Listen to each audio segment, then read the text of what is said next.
Yo quisiera preguntarles si alguien de los que están acá ya tiene una...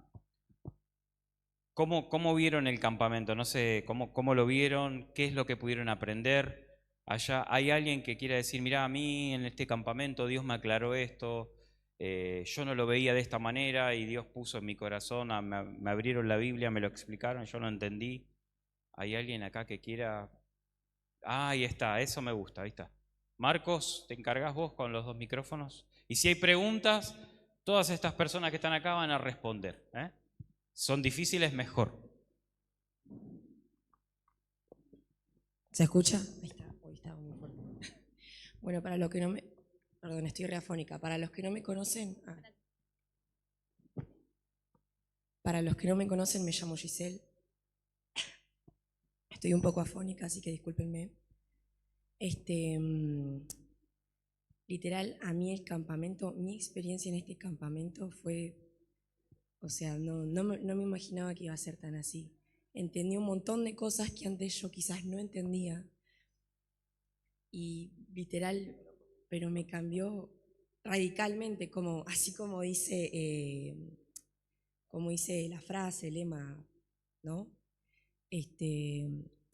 Yo vengo de una iglesia evangélica, me crié en una iglesia evangélica, pero nunca, había muchas cosas que realmente yo no comprendía y siempre me preguntaba por qué esto, por qué aquello. Y más que nada también me preguntaba, ¿qué es el amor? ¿Qué es amar a Dios? Anoche, literal, no los dejaba en paz a los chicos de tanto que les preguntaba, ¿pero qué es el amor? Decía yo. Y también hablé con Damián de eso. Es más, de hecho, le iba a preguntar a Emiliano. No le pregunté porque, nada, ya literal me aclararon todos los chicos y hablé también con Damián. Pero literal fue... No sé cómo explicarles o sea, lo que siento ahora después de haber venido a este campamento. Les juro que siento que soy otra persona. Y realmente yo siento que me gustaría cambiar. Yo siento que tengo que tener ese cambio en mi vida ahora. Así que, nada, no sé qué más decir. Gracias por escuchar.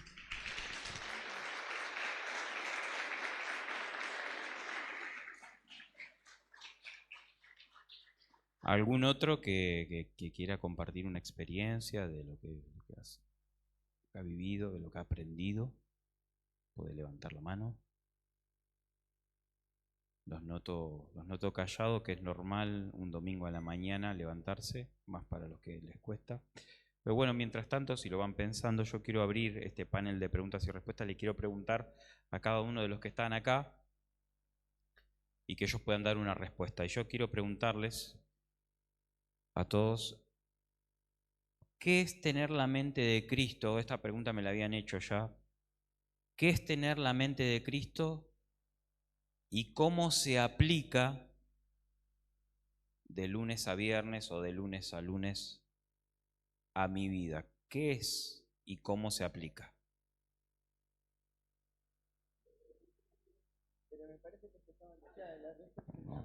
Como quieran, no hay problema. Sí, quisiéramos, como son pocas preguntas, quisiéramos que cada uno dé una respuesta más o menos desde de su perspectiva también, ¿no?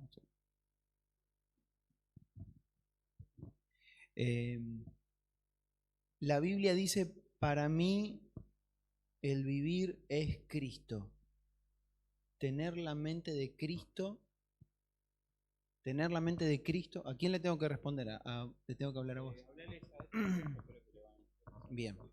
Tener la mente de Cristo, nosotros tenemos la mente de Cristo al tener la Biblia. La Biblia contiene, pero ¿qué es tenerla? No es tener una Biblia. El que tenga una Biblia no tiene la mente de Cristo. Pero para mí, el vivir es Cristo. O sea, cuando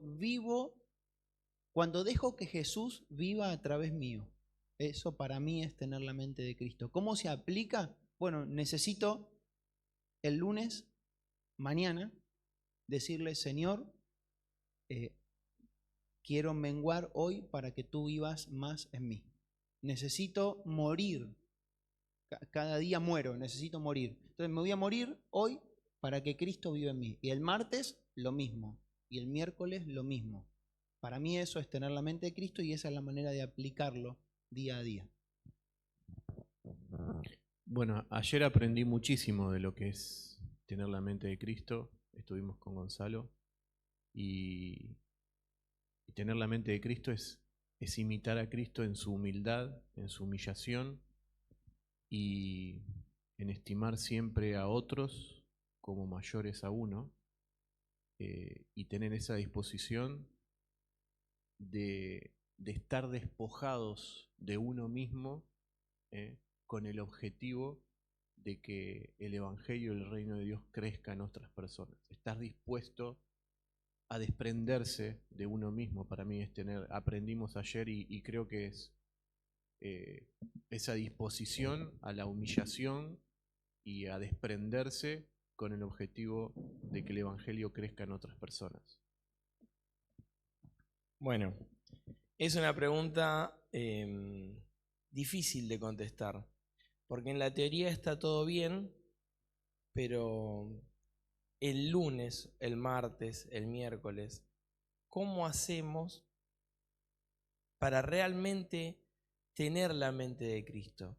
Entonces, hace unas semanas tuvimos un discipulado en la iglesia de Casanova y hablábamos con el anciano y decíamos que si pudiéramos correr, es algo que también escuchamos a varios ancianos decirlo, si pudiéramos correr un poquitito el velo de lo que nos espera, si pudiéramos ver lo que Dios tiene preparado para nosotros y ser realmente conscientes de que cada acto que hacemos en la tierra repercute en la eternidad, nuestra manera de pensar cambiaría radicalmente.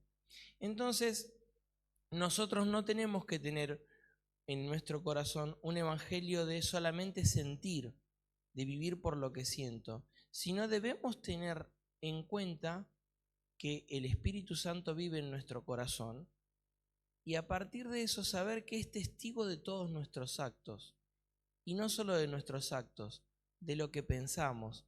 Simón el fariseo dijo, si este fuera profeta sabría qué clase de mujer es la que lo toca. Y Jesús le contestó al pensamiento de Simón. Es decir, que lo que hacemos y lo que pensamos debe estar en concordancia con que, como si tuviésemos a Jesús al lado nuestro. ¿Haríamos lo que vamos a hacer si lo pudiéramos ver a Jesús al lado nuestro? ¿Pensaríamos lo que vamos a pensar si supiéramos realmente, fehacientemente, factiblemente que Dios está pesando nuestros pensamientos? Entonces, cuando lo hacemos así, no lo hacemos desde un punto de vista legalista, sino nosotros estamos enamorados de Jesús, queremos agradarlo, queremos vivir para Él, queremos servirlo. Entonces, lo que voy a hacer, ¿está de acuerdo a lo que Dios quiere? ¿Lo haríamos si realmente estuviera al lado nuestro? Lo que voy a decir, ¿lo diría si soy consciente realmente que Dios está al lado mío? Entonces para mí va por ese lado, va a decir dejar de pensar al Evangelio como algo abstracto y verlo como una realidad en nuestra vida. Nosotros estamos comprados para salvación y todas las cosas que hacemos repercuten en la eternidad. Así que le podemos decirle al Señor, Señor, ayúdame a vivir de esa manera, sabiendo que todas las cosas que tú dejaste, cómo debemos manejarnos en este mundo, están escritas en este libro. Que no es un libro de historia solamente o un libro de ciencia solamente, sino que la mente de Cristo está volcada. Lo que Dios quiso revelarnos a nosotros, lo dejó volcado en su palabra. Eso básicamente. Hablábamos ayer un poco y hoy con otras hermanas que hay muchas cosas que se están nombrando todo el tiempo, tanto en los talleres como cuando nos reunimos todos acá, como en el culto, mente y corazón, y hablando de nuestra mente y de nuestro corazón. Y ahora se habla de tener la mente de Cristo. Y hablábamos que la diferencia de la mente y el corazón, la mente está relacionada con el pensamiento y el intelecto nuestro, y el corazón con nuestras emociones y nuestros sentimientos. ¿Cuál es el motivo por el cual tener la mente de Cristo? De cambiar nuestros pensamientos por los de Él, para que nuestras emociones, nuestros sentimientos se conformen a la imagen de Él. Dejen de ser nuestros y se conformen a la imagen de Él. ¿Por qué dejen de ser nuestros? Porque el corazón de nosotros, ¿cómo es? Malo, perverso, engañoso. Y lo único que puede cambiar nuestro corazón es conformar nuestra mente a la de Cristo. Y como toda la palabra que viene siendo en los talleres o algo muy importante, lo que aprendimos anoche en el culto por el hermano, ¿no es cierto? Que lo único que, ¿cómo conocemos cómo Cristo piensa y sus motivaciones y todo? La palabra. De la única manera, porque Cristo no nos dejó diciendo, así como muñequitos, como robots, a ver, ustedes se tienen que conformar a la imagen de nosotros y todo, y no nos dejó nada para adivinar, pedirle, así que del cielo nos baje, hay un rayo de luz. Bajó un rayo de luz del cielo. Por prácticamente 1000 años estuvo bajando eso a través de hombres, pero inspirados por el Espíritu Santo. Todo lo que hablaron ellos, incluso cuando Pablo decía, justo hablábamos con Norma, una hermana de Barrio Parque hoy, cuando Pablo decía esto, consejo mío y no del Señor, no es que no era del Señor, era, si está escrito acá en la Biblia, porque la comunión de Él y en cuanto a esa perspectiva, era la misma que la de Cristo. La mente de Él en ese momento era la misma que la de Cristo, si no, no hubiera sido puesto acá por medio de Pablo. Incluso Pablo mismo usó en palabras pocas, pero de otros filósofos también de la época, pero ¿quién le puso en la mente a Pablo para que lo plasmara acá? ¿Quién? El Espíritu Santo, que es Dios. Y en 2 de Pedro, en el capítulo 1, a partir del versículo 19, justo con la hermana Norma hoy a la mañana, hace un ratito antes de que viniendo para acá. 2 de Pedro, capítulo 1, versículo 19, dice, tenemos también la palabra profética más segura, a la cual hacéis bien en estar atentos como a una antorcha que alumbra en lugar oscuro, hasta que el día esclarezca y el lucero de la mañana salga en vuestros corazones.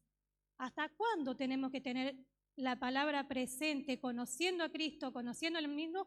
Hasta el día que aclarezca y en nuestros corazones, o sea, permanentemente. Permanentemente. Y después, cuando estemos con el Señor, vamos a continuar. No es que se termina todo, vamos a continuar y vamos a limar las asperezas cuando estemos al Señor. ¿No es cierto? Lo que habíamos entendido mal, ahí lo vamos a entender a la perfección. Y sigue diciendo, entendiendo primero esto, que ninguna palabra de estas de las escrituras proféticas, de la profecía de la escritura, es de interpretación privada.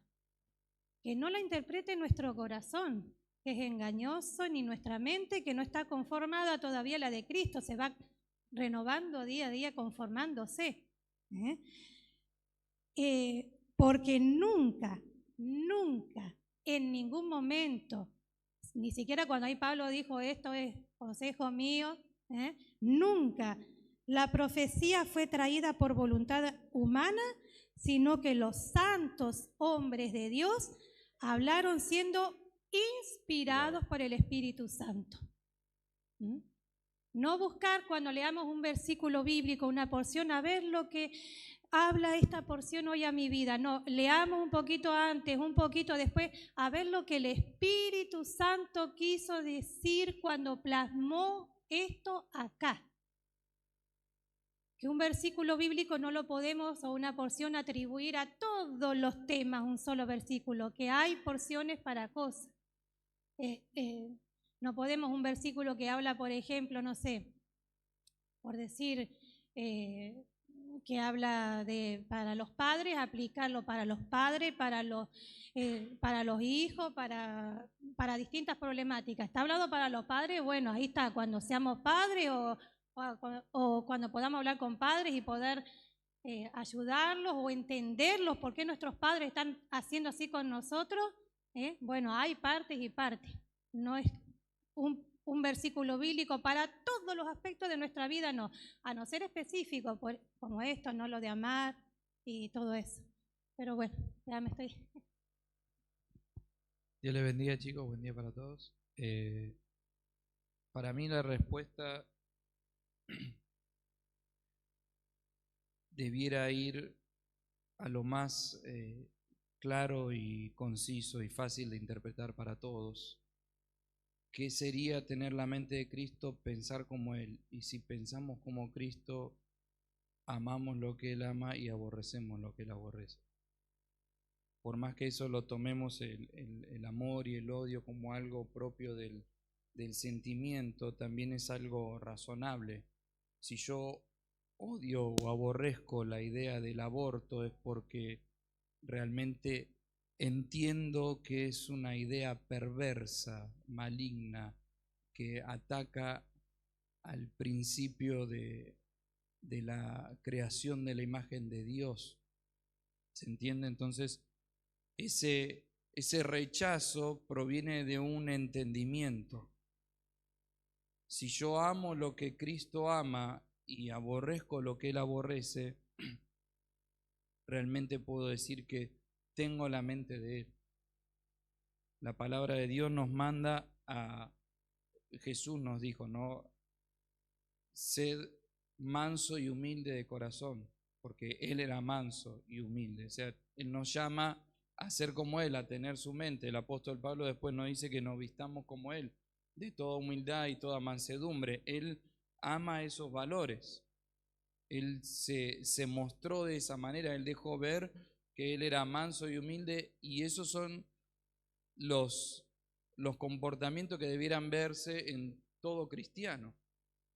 Si yo amo la idea de ser orgulloso y pararme delante de la gente como alguien superior a los demás, yo no tengo la mente de Cristo, porque Él era humilde. Él, siendo Dios, se humilló hasta lo sumo. Haya pues en vosotros este sentir, y la traducción literal es esta mente, esta forma de pensar que hubo también en Cristo Jesús, el cual, siendo en forma de Dios, no estimó el ser igual a Dios como cosa que aferrarse, sino que se despojó a sí mismo, tomando forma de hombre, y estando en la condición de hombre se humilló hasta la condición de siervo, y estando en la condición de siervo fue hasta la muerte y muerte de cruz. Ese es el sentir que hubo en Cristo Jesús, era ese, era humillarse. Él, cuando está con sus discípulos, le dice, ellos están peleando por ver quién era el mayor entre todos ellos, y Jesús le dice, yo estoy entre ustedes como el que sirve, y ustedes están pensando en cuando yo me vaya, ¿quién se va a quedar con el barquito? ¿Quién va a ser el más importante? ¿Se dan cuenta que mi forma de pensar, mi mente no es la misma que están teniendo ustedes? Y Él toma el ejemplo, toma una toalla, toma un lebrillo y dice, yo les voy a lavar los pies. Entiendan que el que ama al Señor, el que tiene la mente de Él, es el que está para servir a los demás, el que estima a los demás, el que hace todo para la gloria de Dios. Jesús vino y no dijo, yo vengo a hacer acá mi voluntad. No, yo vine a hacer la voluntad del que me envió. Yo me humillé, yo tomé mi lugar de hijo que tengo eternamente en el cielo. Vengo a demostrar que soy hijo delante de usted. ¿Y cómo se es hijo? Obedeciendo. ¿Cómo se es hijo? Haciendo la voluntad de tu Padre. Eso es tener la mente de Cristo. Realmente sentir como Él siente, aborrecer lo que Él aborrece, amar lo que Él ama, tener la mente de Él. Cuando Pablo le escribe a los filipenses, le dice, en esto pensad, todo lo que es bueno, todo lo puro, todo lo que es de buen nombre, todo lo que es digno de alabanza. Eso es lo que habita la mente de nuestro Señor. ¿Qué es lo que habita la mente tuya? Realmente podés decir, tengo la mente llena de todo lo que es bueno, todo lo que es puro, todo lo que es digno de alabanza, todo lo que es de buen nombre. Porque eso nos manda la palabra. Pensar como Él. Y eso se termina traduciendo en nuestro sentimiento de amor y odio. ¿Qué es lo que amás y qué es lo que aborreces? ¿Qué es lo que motiva tu mente? ¿Qué es lo que moviliza tu corazón? Es lo que está en tu mente. Por eso la palabra nos dice que nuestra mente tiene que estar llena de la palabra, y ahí Pablo utiliza otro término, no dice la palabra de Dios, como dice a los colosenses, la palabra de Cristo more en abundancia entre ustedes. ¿Y cómo se ve que la palabra mora? Porque nos exhortamos entre nosotros. Dice, la palabra de Cristo more en abundancia en vosotros, enseñándonos y exhortándoos. No es que es algo que viene desde el púlpito para allá, no. Una iglesia donde habita la palabra es donde cada uno instruye y redarguye a su hermano. Donde ve que su hermano está errando el camino, cualquier hermano tiene la palabra gobernando su mente para ir y corregirlo, para ir y guiarlo. Es algo que gobierna la iglesia, la palabra de Dios. Si la iglesia está gobernada por la palabra de Cristo, realmente podemos decir que tenemos la mente de Cristo. Que Dios les bendiga. Gonza. Solamente para agregar algo de lo que dijo ya Emiliano. Siempre Emiliano dice algo que yo ya tengo pensado decir, se adelanta, así estamos en la misma sintonía. Él citaba Filipenses capítulo 2, donde dice, haya pues en vosotros este sentir. Él decía este pensar, ¿no? Pero también hay otra versión que dice, tengan ustedes esta actitud. La mente de Cristo no es solamente para que nosotros podamos describir cómo es la mente de Cristo. Es fácil describir la mente de Cristo. Sí, tener la mente de Cristo es como dicen los versículos anteriores. Si yo describo la mente de Cristo, es lo que dijo él, que siendo en forma de Dios, él no escatimó el ser igual a Dios, él ahí mostró la unidad que tenía con el Padre. Él, aún siendo Dios, se despoja de todo eso. ¿Sí? Él se empieza a describir cómo es la mente de Cristo. Él se despoja de todos. Muestra una humildad. Él se humilló hasta lo sumo, ¿sí? Se hizo obediente hasta la muerte y muerte de cruz. Así que nosotros no podemos solo describir la mente de Cristo. Yo tengo que obedecer lo les compartía ayer a los hermanos, yo tengo que obedecer lo que está antes, ¿sí? El versículo 5 es una transición. Haya pues en vosotros este sentir. Viene la descripción de cómo es la mente de Cristo. Pero antes hay un precepto que nos enseña a nosotros lo que es la mente de Cristo y cómo yo tengo que aplicar la mente de Cristo. Verso 2 dice, completad mi gozo sintiendo lo mismo. Acá está la unidad. Y ayer le decía a los hermanos, y gracias a Sebastián que me dio un tip para memorizar, de la mente de Cristo se desarrolla, hay dos descripciones que sale, que una es la actitud, en vosotros este sentir, y una acción, ¿sí? Si yo digo tener la mente de Cristo, que es la unidad, la humildad y el sacrificio, como dice Filipenses 2, yo tengo que tener una acción, yo tengo que demostrar eso en mi vida. Entonces, muestro la unidad, sintiendo lo mismo, teniendo el mismo amor, unánimes, es decir, unidad de espíritu.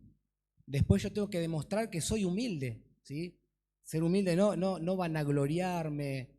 Y después el sacrificio. Le decía a los chicos, ¿en qué puedo ser útil dentro del reino de los cielos? ¿En qué puedo ayudar? Entonces, váyanse solamente con esto de mi parte. No solamente la mente de Cristo es describir cómo es, sino poder yo agarrar y obedecer esos preceptos. El precepto es, tenemos que tener unidad, humildad y sacrificio. Y el mejor ejemplo es lo que hizo Jesús, siendo en forma de Dios. Y es más, por eso que hizo Jesús, en el versículo 9 dice, por lo cual Dios también lo exaltó hasta lo sumo, es decir, lo elevó al máximo honor que jamás alguien va a tener.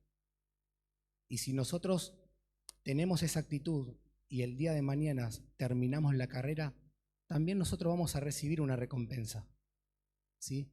También vamos a gozar de todas las delicias que hay en el cielo, gozar para siempre. Una corona de vida, pero para eso tenemos que correr la carrera con paciencia, y es obedecer los preceptos. Esto no es opcional. Yo no puedo, bueno, voy a ver si obedezco. No, es un precepto, es obedecer. Quien dice ser hijo de Dios tiene que tener estos preceptos dentro del cuerpo de Cristo: unidad, humildad y sacrificio.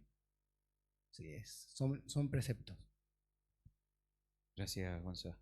Bueno, última pregunta, porque la hora ha avanzado y con el cronograma no, tengo que hacer un resumen de todo lo que teníamos acá. Y esta va brava, así que va brava. ¿Cómo debe verse un cristiano o una cristiana cuando vive luchando contra pensamientos de lujuria, falta de perdón, lucha contra la falta de obediencia a la palabra, pero a la vez está sirviendo en la iglesia? La pregunta es, o otra pregunta más, ¿debe dejar de servir? Lo vuelvo a repetir. ¿Cómo debe verse un cristiano a sí mismo cuando vive luchando contra pensamientos de lujuria, falta de perdón, falta de obediencia a la palabra y a la vez sirve en la iglesia? ¿Qué debe hacer ese creyente o esa mujer creyente, hombre creyente? ¿Debe dejar el área? ¿Debe seguir? ¿Debe renunciar? ¿Qué es lo que debe hacer?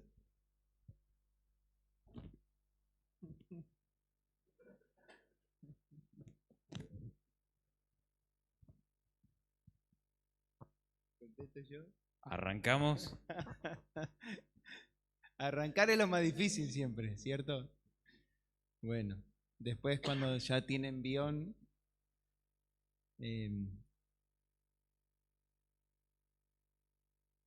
es una pregunta un poco complicada, tal vez para responderla de manera general, pero nosotros, el cristianismo, por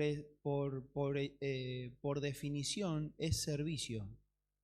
Nosotros, no existe un cristiano que no sirva.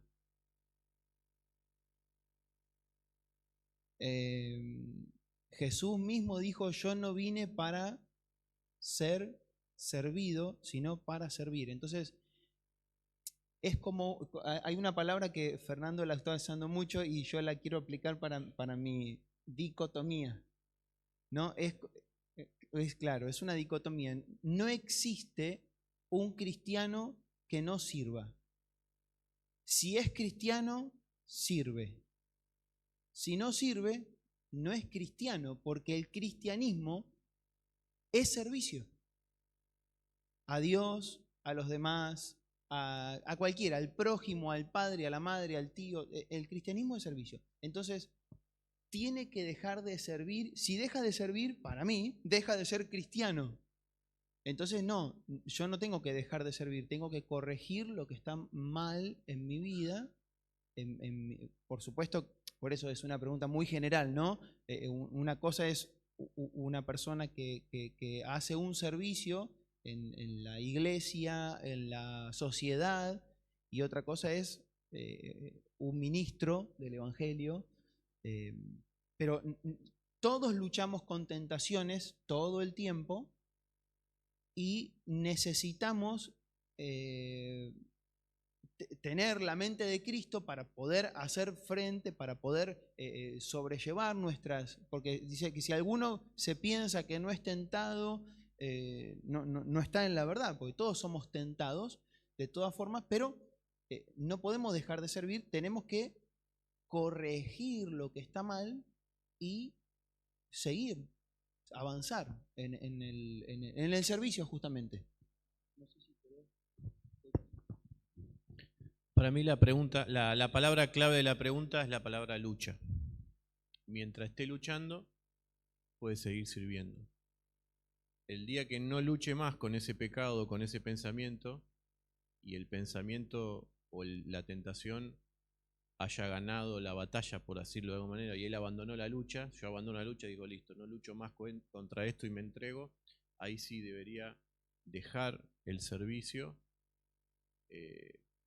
debería buscar ayuda, buscar apoyo y sí volver a servir.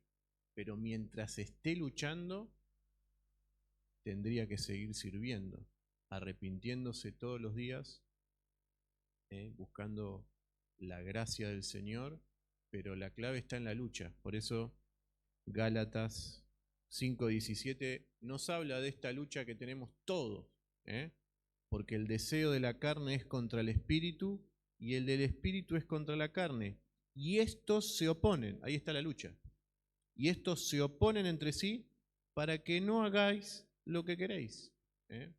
Así que mientras estemos luchando con ese pensamiento, y yo los invito a que si alguno está luchando con eso, no abandone la lucha. No abandones, una lucha encarnizada, es una lucha de todos los días y puede que no se termine nunca. De hecho, no se va a terminar nunca. La vamos a tener todos los días la lucha. Y a eso el Señor nos ha llamado, a luchar contra eso. Porque tenemos dentro nuestro, como dice este pasaje, dos naturalezas que se oponen. Porque el pecado en nosotros, al venir al Evangelio, al ser cristiano, a Dios llamarnos sus hijos, lo que hizo es destronar al pecado de nuestro corazón. Antes de venir a Cristo, el pecado era el que gobernaba nuestro corazón y nuestra vida. Pero al venir a Cristo, el pecado fue destronado. Lo que no se terminó en nuestra vida es la presencia del pecado en nosotros. Y de ahí la lucha. Ahora el que gobierna es Cristo, pero el pecado está como alguien que ha sido derrotado y quiere volver a ocupar ese trono que antes tenía. Y por eso la lucha. Así que mientras estemos luchando, tenemos que seguir sirviendo, y nunca abandonar esta lucha. Yo agregaría que la lucha es el mejor síntoma. Es decir, si alguien no está luchando contra esos pensamientos, ahí debería revisarse. El que se ve autosuficiente y dice, no, yo la verdad que no lucho contra la tentación, o está mintiendo o no es cristiano. Es así de clarito, es el mejor síntoma.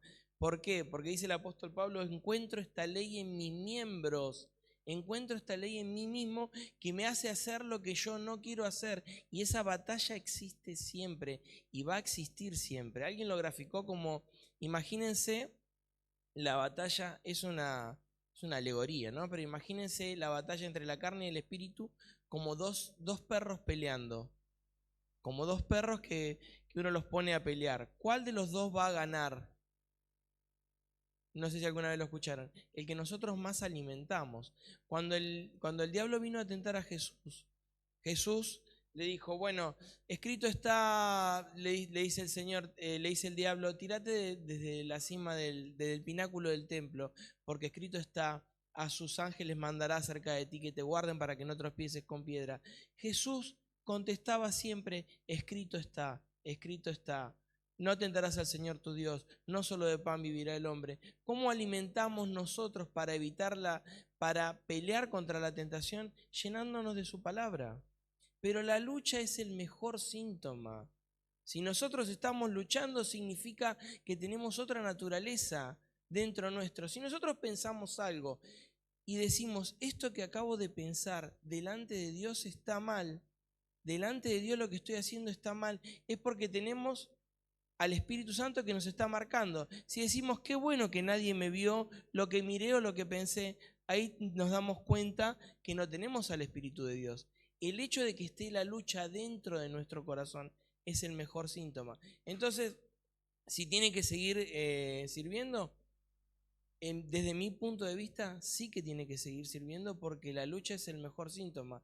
La base está, el secreto está en no entregarse. El día que dejamos, como dijo el anciano, de luchar, de pelear con eso, de nos entregamos al pecado, ahí es donde debemos dejar de servir. Pero el hecho de que estemos luchando significa que el Espíritu Santo vive en nuestros corazones y Él nos marca las cosas. Es como un termómetro. Dice el Espíritu Santo nos recordará todas las cosas, nos lleva a ser más parecidos a Jesús y nos recuerda todas las cosas que Dios dijo. Entonces esa lucha es el mejor síntoma. Y el que dice que no la tiene, debería empezar a mirarse dentro suyo. No existe siervo de Dios. Miren, el caso de Spurgeon, ¿alguien escuchó hablar de él? El príncipe de los predicadores. él luchaba con un montón de tentaciones y un montón de pensamientos, por ejemplo, de depresión y un montón de cosas. Ustedes pueden googlear su historia, y fue un siervo de Dios, y no tenemos que ir, podemos ir a un caso en la palabra de Dios, como el caso de Elías. Señor, quítame la vida porque no soy mejor que mis padres. ¿Cuántas veces nos asaltan esos pensamientos? No significa que porque esos pensamientos vengan, no somos hijos de Dios. Al contrario, Dios, hay una frase muy linda que dice que el enemigo está interesado en matar soldados, sí, imagínense una guerra, pero más en matar generales o en matar a gente que tiene rango. Entonces, ¿qué le quiero decir? Cuando Dios nos empieza a usar y somos usados en el reino de Dios, Dios va a venir a atacarte, el diablo va a venir a atacarte con más virulencia a vos que si no estuviese haciendo nada por el Señor. Por eso, la lucha, desde mi punto de vista, es un excelente síntoma. No abandonen la lucha, como un consejo para los jóvenes. Todo lo que dijeron los hermanos hasta acá. Empezando del primero hasta acá, todo lo que dijeron los hermanos. Es como que seguir agregando, no es redundar, obvio, sino confirmando lo que dijeron los hermanos. La lucha constante, todo. También relacionado con lo que dijimos antes, lo que dijo el hermano Elías. Nosotros luchamos no con cualquiera. Nosotros, cuando una lucha es contra quién, contra el enemigo. Y el enemigo nos quiere destruir. Un ministerio no nos quiere destruir, aparte que el ministerio es del Señor. Lo que nos quiere destruir son los malos pensamientos, como nombró Gastón, la lujuria, la fornicación, el adulterio. El problema que ¿a dónde están esas cosas? No son cosas que son bombas que el enemigo, a ver, el enemigo dice, le voy a tirar una bomba de lujuria a esta hermana o a este hermano para que caiga. ¿A dónde están todos los malos pensamientos, la fornicación, el adulterio? ¿A dónde están? ¿Necesitamos que el enemigo no nos dé una bomba de eso? No, están acá. Y lo que el enemigo hace es un interruptor para hacernos sacar esto de acá y que nosotros lo manifestemos. ¿No es cierto? Entonces, ya teniendo la mente de Cristo, empezamos nosotros mismos a aborrecer. Entonces el problema no es la solución no es dejar el ministerio. La solución es que nosotros no podemos continuar el ministerio, pero no abandonándolo, sino continuando en esa desobediencia. ¿Qué es lo que tenemos que abandonar? La desobediencia. Y a veces podemos, es continuamente. Hay con cosas, chicos, que tenemos que luchar continuamente. Y no de manera deliberada, porque ¿qué de manera deliberada? O sea, si nosotros estamos, por ejemplo, con un pecado nos cuesta, o sea, mentir. Estamos mintiendo y todos los días mentimos, todos los días mentimos. Eso es deliberado. Entonces el problemita está siendo otro. No es que nos cuesta obedecer. Puede ser otro el problema. Y dice en 2 de Corintios, examinémonos a nosotros mismos si estáis en la fe, probándonos a vosotros mismos, o no os conocéis a vosotros mismos que Jesucristo está en vosotros, a menos que estéis reprobados. Entonces, la lucha constante, ¿no es cierto?, el ejercicio de luchar contra esa debilidad, que puede ser una debilidad constante, pero el asunto es que nosotros no la manifestemos constantemente. Por ejemplo, que un día, por darles un ejemplo, que un día tomemos de más alcohol y nos emborrachemos, ¿nos hace que seamos alcohólicos? No, bueno, tuvimos, ya sea deliberadamente o no nos dimos cuenta, se nos subió el alcohol, nos hizo mal efecto, o no nos importó en ese momento, lo hicimos consciente, pero no es, total, después le pido al Señor que después nos perdona, no es así. Pero si no tenemos cuidado, porque el Señor es amor, porque el Señor nos perdona, y después total me arrepiento y le pido perdón y Él perdona todo, y no tengo cuidado de cada vez que tomo alcohol, entonces lo que tenemos que examinar es otra cosa. ¿Estamos realmente en la fe y que el Señor nos ayude, porque si nos damos cuenta que no estamos en la fe, y bueno, pedir al Señor, quiero ser aprobado, no reprobado. Aprobado, no reprobado. Que el ministerio realmente glorifique al Señor y no dé vergüenza y deshonra al Señor. Todo.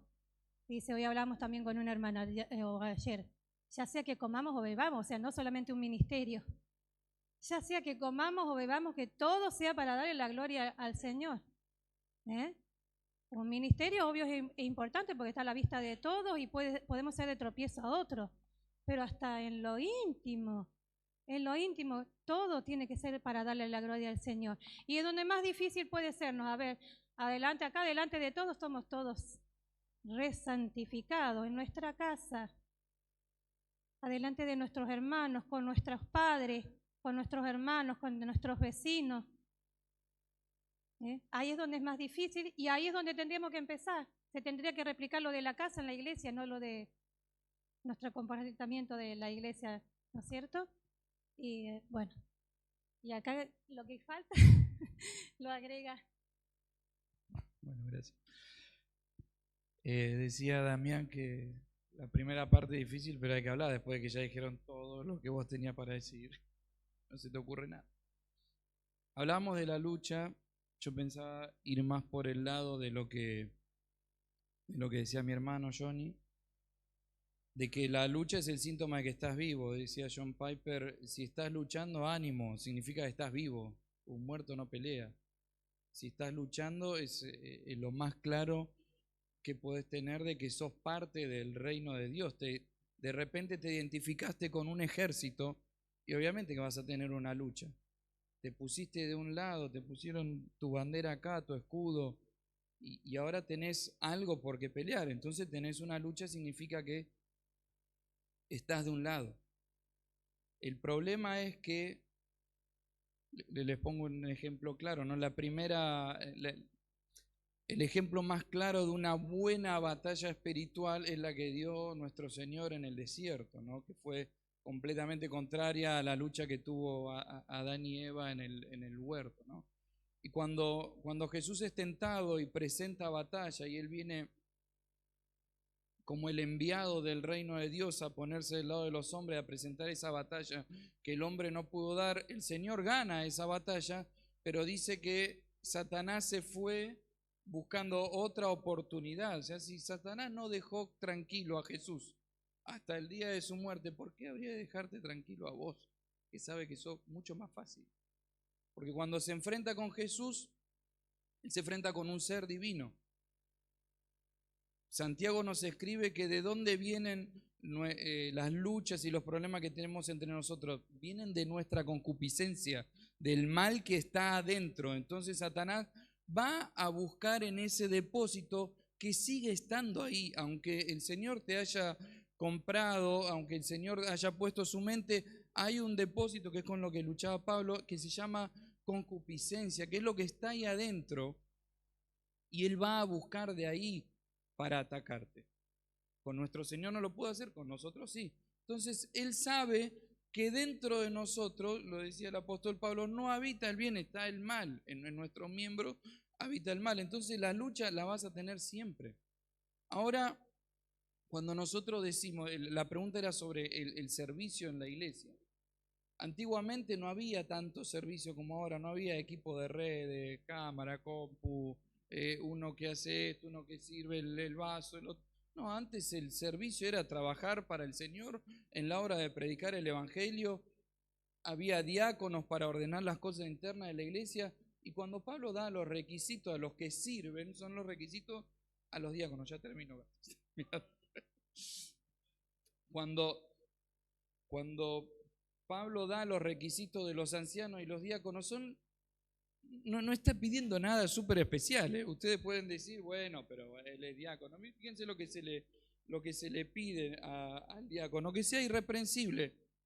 O sea, que no haya nada de lo que lo puedan juzgar los de afuera, nada de lo que lo puedan reprender, que el mundo no pueda mirar y decir, ahí en esto falló. El mundo no puede mirar los pensamientos. Entonces dice que debe ser irreprensible, marido de una sola mujer, sobrio, prudente, decoroso, hospedador, apto para enseñar, no dado al vino, no pendenciero, no codicioso. Son cosas que debiera tener todo cristiano, son los requisitos para servir. A nadie se le dice requisito para servir es que no tenga lucha con la lujuria. ¿Y cómo juzgamos eso? ¿Cómo sé qué está pensando mi hermano en este momento? Es más, si debiera ser algo bueno, él tiene una lucha con la lujuria, no está entregado a la lujuria, está presentando batalla contra eso, está presentando batalla con la falta de perdón, está presentando batalla, pero está en pie de guerra y lo vemos que de a poco va teniendo avances, obviamente si el problema con la lujuria, y está haciendo. No es que está pensando, directamente está haciendo, ahí sí, no puede servir porque no está calificado por la Escritura para presentar ningún servicio a Dios, si sos reprensible. Pero ahora, si el problema está acá adentro, está calificado para servir porque está presentando batalla. Ninguno de los que estamos acá, que ustedes no ven como, bueno, ellos son los que el Señor nos dio, gracias por ellos, están instruyéndonos, nos están guiando. Algunos de ustedes pueden decir, yo no lucho más con la lujuria, ni con la falta de perdón, ni con la ira. Entonces, ¿qué? ¿Los descalifico a todos? No, no funciona así el Evangelio. La palabra de Dios nos dice que los actos son aquellos por los cuales vamos a ser juzgados, no los pensamientos. Obviamente el Señor está mirando nuestros pensamientos y todo pensamiento tiene que ser llevado cautivo a la obediencia a Cristo. Pero por tener una lucha, porque de repente ibas a, no sé, y tenías que cantar. Y la persona que tenía que prepararte tu micrófono y tu atril tiene algo contra vos. Y te lo dejó sin pila y estás pasando un verano ahí adelante, no sé, algo así. Alguno de nosotros podría en ese momento, si sabemos que ese hermano tiene algo contra nosotros, va a decir, y bueno, el Señor también lo salvó a él, así que la misma sangre que se derramó por él, se derramó por mí, así que está todo bien. En ese momento va a estar, otra vez me hizo lo mismo, y va a tener una lucha, pero el hecho de cuál va a ser su reacción, qué es lo que va a hacer,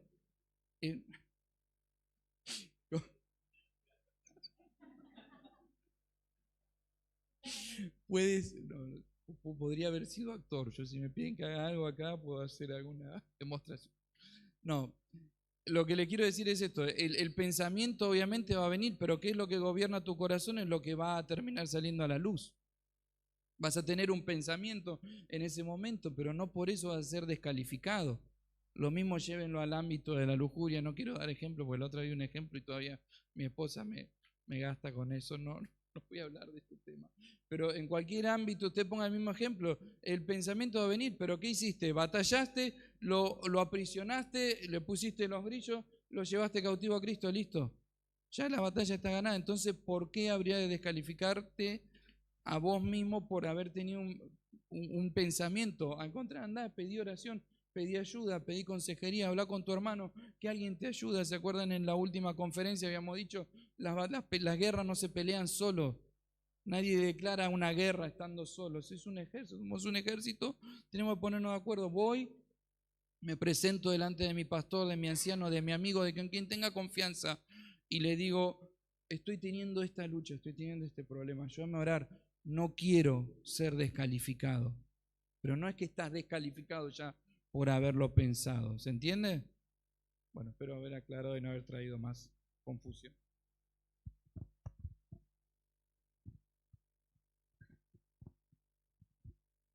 Bueno, lo último, 3 cositas nomás, porque la verdad que fue muy, muy claro todo. Yo no sé, como dijo Emi, nosotros somos soldados que no peleamos solos, no somos llaneros solitarios. Yo no sé en qué momento empezamos a tenerle miedo a nuestros pastores, a nuestros líderes, en no contarle las cosas, lo que nos está pasando. Como yo digo, a mí me pasó porque a ver qué van a decir de mí. Uno quiere cuidar una imagen, y más si está sirviendo. hay algo que tenemos que implementar como iglesia, que es la rendición de cuentas. Yo tengo que rendirle cuenta a mi pastor, a mi líder, porque ellos velan por mí, ellos me ayudan, ¿sí? Hay algo que Jesús hacía cuando hacía sanidades. A una mujer le dijo, bueno, vete y no peques más.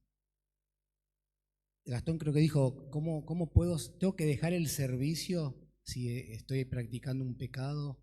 No, es no pecar más. Y es difícil. Nadie, quizás nadie, si yo no digo nada, nadie va a saber que si yo estoy practicando un pecado y estoy sirviendo, no va a pasar nada. Pero hay un texto en la Biblia que dice que no hay comunión la luz con las tinieblas, ¿sí? Los hermanos van a ver que está todo bien, pero en tu interior, esa luz que tiene que alumbrar, que es el Espíritu Santo, te va a decir, no está todo bien. No se trata de dejar el servicio, se trata de dejar de pecar. Yo soy un poco más drástico, pero somos gentes maduras, somos gente que tenemos que subir a un nivel más. Y yo les hago una pregunta, ¿Dios a ustedes los hizo libres? ¿Fuimos llamados a libertad? Bueno, Gálatas capítulo 5 dice, pues estad firmes a la libertad con que Cristo nos hizo libres y no estéis otra vez sujetos al yugo de esclavitud. Es decir, no es malo ser tentado, lo malo es caer en la tentación, ¿sí? Y vamos a ser tentados todo el tiempo. Lo único, no caigamos en la tentación. Y si llegaste a caer por X motivo, corre a tu pastor, corre a tu líder y rendile cuentas, lleva una rendición de cuentas. Cada vez que tengas el deseo de agarrar, no sé, hacer algo, llámalo. Estoy tentado a esto. Y te van a dar una palabra de aliento, te van a ayudar a que vos no cometas ese error. Así que yo creo que lo que debemos implementar hoy es la rendición de cuentas, rendirnos cuentas en lo que sea. Sí. Bueno, para terminar, porque si yo no agrego nada, mi orgullo está insatisfecho. Leí algo hace poco, que lo anoté acá, de un autor llamado John Owen. Se los recomiendo, lean si quieren algún escrito de él. Y él dice, los pensamientos vagando en dirección al pecado son el combustible de la corrupción. Nuevamente, los pensamientos vagando en dirección al pecado son el combustible de la corrupción. Y quiero agregar esto, que me parece a mí que nosotros no solamente luchamos, a veces nosotros tenemos la idea de que siempre luchamos contra cosas inmorales, lujuria, tentaciones, pornografía, mentiras, borracheras, adicciones, etcétera, etcétera. Pero también nosotros luchamos contra cosas que son piadosas, y eso hay que tenerlo en cuenta, porque cuando yo cumplo a rajatabla mi devocional, yo también estoy satisfecho con eso y estoy quizás matando un ocio, estoy matando, pensando que estoy combatiendo la tentación por un lado, pero también me siento orgulloso y estoy perdiendo la batalla por el otro lado. Entonces, cuidado, no solamente con entender que luchamos, hay algo que se los recomiendo, si ustedes le quieren hacer un bien a su alma, leer un libro que se llama Pecados Respetables, de Jerry Bridges, donde él habla, por ejemplo, del orgullo, de pecados que para nosotros son inocentes, él lo pone así, son pecados respetables, pero que en realidad son más dañinos de lo que nosotros pensamos. Entonces, no deberíamos siempre pensar que la tentación siempre viene por la lujuria, por los placeres desordenados, etcétera, etcétera, sino que también vienen por el lado de la piedad, ¿no? Porque el fariseo ora consigo mismo y todo lo que había hecho era todo piadoso, no hay pornografía, ahí no, él está dando gracias porque aparentemente ha vencido todo eso, pero abrió otro frente donde ha perdido la batalla completamente, ¿sí? Así que bueno, con esto los dejo, vamos ahora, les doy 5 minutos.